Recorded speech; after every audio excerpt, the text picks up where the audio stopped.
24 टेलिभिजनबाट सबैभन्दा पहिले चाहिँ जुन हजुर आइसकेपछि यो शिक्षा सम्बन्धी के हजुरलाई निर्णय गर्नुभयो, कार्यान्वयन प्रक्रिया कहाँ पुगिरहेको छ, पहिलो प्रश्न यो गरे मैले। ल यो प्रश्न चाहिँ धेरैको प्रश्न होला, फेरि त्यही प्रश्न दोहोऱ्याएर कसैले नसोध्नु, के गर्यो कसो गर्यो भन्ने कुराहरू। अब यहाँ आएर सबैभन्दा पहिला मैले गरेको कुरो भनेको सिटिभिटी सम्बन्धी त्यहाँ चाहिँ भएका कुराहरू, जस्तो सबैभन्दा पहिला सिटिभिटीको अस्तिको आन्दोलनमा सिटिभिटीको जुन विद्यार्थीहरूको यो प्रश्न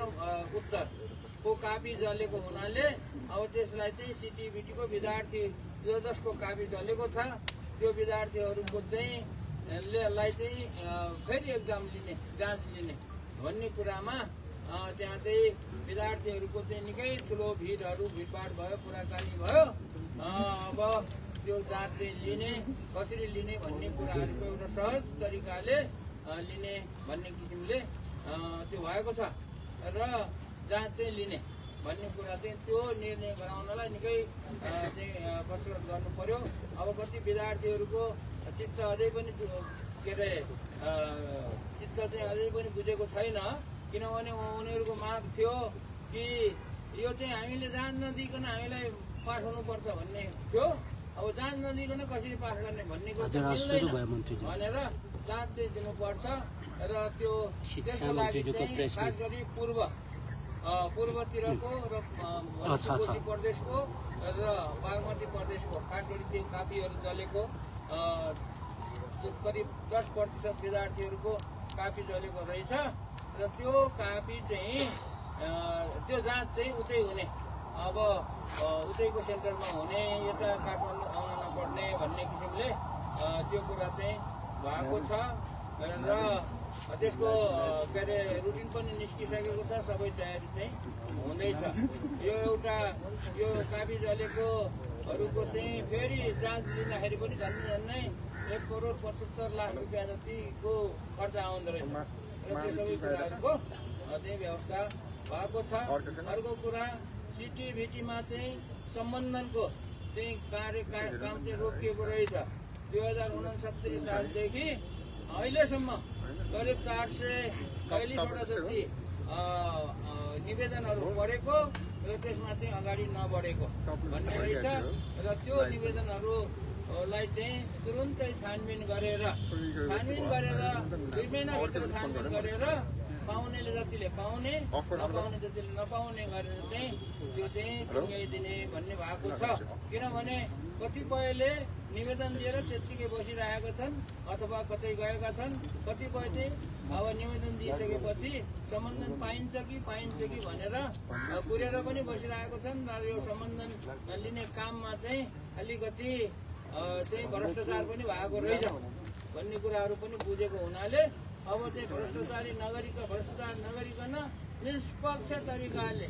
होइन कुनै भन्छुन कुनै पैसा खुवाउने यस्तो काम नगरिकन निष्पक्ष तरिकाले जसले चाहिँ राम्रोसँग चाहिँ त्यो सिटिभिटीको कार्यक्रमहरू सञ्चालन गर्न सक्छ तिनीहरूलाई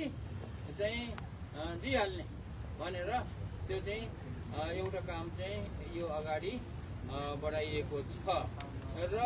अब यो सिटिभिटी भनेको चाहिँ नेपालको लागि चाहिँ एकदमै महत्त्वपूर्ण हो। यो मध्यम किसिमका टेक्निसियनहरू उत्पादन गर्ने चाहिँ के अरे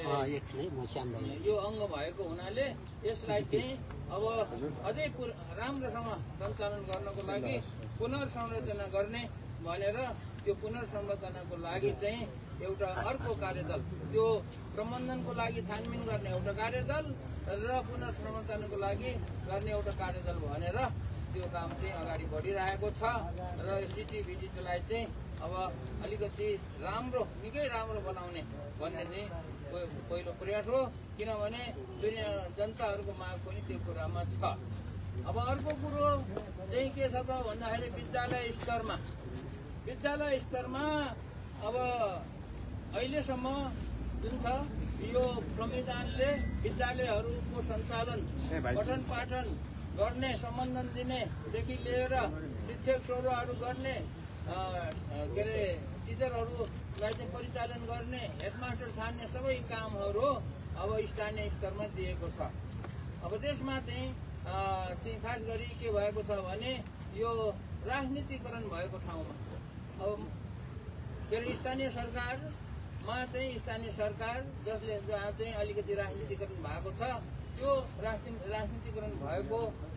स्थानीय निकायहरूमा टिचरहरूले पाएको धेरै गुनासोहरू छ। सौरुवाको बारेमा, नियुक्तिको बारेमा, अब दुःखदेको बारेमा धेरै किसिमको चाहिँ उसहरू आयो, उजुरीहरू आयो। त्यस कारणले त्यसलाई चाहिँ कसरी चाहिँ सुधार गर्न सकिन्छ भन्ने कुरामा चाहिँ मैले हाम्रो यो मन्त्रालयको तर्फबाट के गर्न सकिन्छ भनेर त्यो काम चाहिँ अगाडि बढाएको छ। मुख्य कुरा के थियो भने तलब खानु पाएन भन्ने थियो। अब दसैँ लगाइसक्यो, तलब खान पाएन, तलब दिएन भन्ने कुरा थियो। तलब चाहिँ यो शिक्षा मन्त्रालयले उसहरूको तलब के अरे शिक्षकहरूको तलब पहिले नै पठाइसकेको हुन्छ, एकमुष्ट रूपमा पठाइसकेको हुन्छ। अब यहाँबाट पठाएको तलब पनि अब स्थानीय सरकारले विभिन्न कारण देखाएर नखुवाउँदाखेरि उनीहरूलाई अन्याय भएको रहेछ र यो कुराको छानबिन गर्नुपर्छ भनेर त्यसको लागि चाहिँ छानबिन चाहिँ अगाडि बढाएको छ। र अर्को कुरो हेडमास्टर भनेको चाहिँ के हो भन्दाखेरि एउटा विद्यालयको लागि विकासको लागि प्रमुख व्यक्ति हो। एउटा राम्रो हेडमास्टर भयो भने विद्यालयको चाहिँ समस्याहरू, विद्यालयको पठन पाठनहरू 50% सुध्रिन्छ। तर अब यो हेडमास्टर चयन गर्ने त्यसमा पनि राजनीतिकरण भएर योग्य व्यक्तिहरूले हेडमास्टर गर्न नपाउने अथवा अयोग्य व्यक्तिहरू हेडमास्टर बन्ने यस्तो किसिमको यो जथाभावी प्रक्रिया भएको देखेको हुनाले हेडमास्टरहरू छानबिन गर्नको लागि, छान्नको लागि अब त्यो स्थानीय स्तरलाई चाहिँ एउटा चाहिँ गाइडलाइन, एउटा कार्यविधि बनाएर त्यो पठाउने भन्ने छ र त्यो कार्यविधि चाहिँ अहिले चाहिँ यहाँ बन्दैछ। अनि अर्को कुरो यो उसको लागि पाठ्यक्रम चाहिँ यो धेरै पुरानो भयो भन्ने धेरै गुनासोहरू अहिलेको हाम्रो पाठ्यक्रम समय सापेक्ष छैन, यसलाई चाहिँ सुधार गर्नुपर्छ भन्ने धेरै किसिमको चाहिँ उसहरू अनुरोधहरू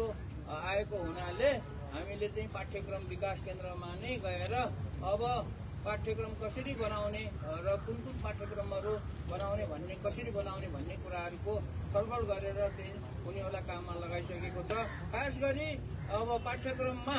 पाठ्यक्रमको विकासमा नैतिक शिक्षालाई राख्नुपर्ने भन्ने माग छ, पूर्व व्यावसायिक शिक्षा भन्ने राख्नुपर्ने भन्ने माग छ र हाम्रो विद्यार्थीहरूलाई चाहिँ इतिहासको बारेमा केही थाहा भएन, इतिहासका कुराहरू, संविधानका कुराहरू राख्ने भन्ने कुराहरू छ। यस्ता विभिन्न किसिमका जीवन विज्ञानका कुराहरू यसमा पनि पाठ्यक्रम बनाउनुपर्छ भन्ने कुराहरू छ। अब यो सबै कुराहरूलाई यो समेटेर कसरी पाठ्यक्रम बनाउन सकिन्छ भनेर चाहिँ त्यहाँ चाहिँ पाठ्यक्रम विकास केन्द्रका चाहिँ साथीहरूलाई चाहिँ यहाँ भनेको छ। र अब जति चाहिँ पाठ्यक्रममा खास गरी सामाजिक को पाठ्यक्रममा र त्यो अन्य पाठ्यक्रममा जति घुसाउन सकिन्छ त्यो कुराहरू, नयाँ कुराहरू राख्ने समय सापेक्ष अनुसार र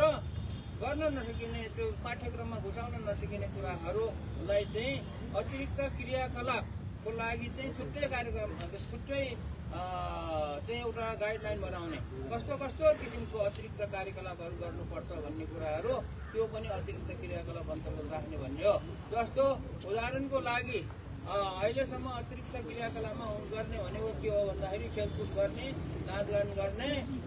जवाफ प्रतियोगिता गर्ने, निबन्ध प्रतियोगिता गर्ने, यस्तै यो दोहोरी गीत गाउने प्रतियोगिता गर्ने, यस्तै कुराहरू हुन्छ। अब त्यसमा चाहिँ अब अरू आवश्यक कुराहरू जस्तो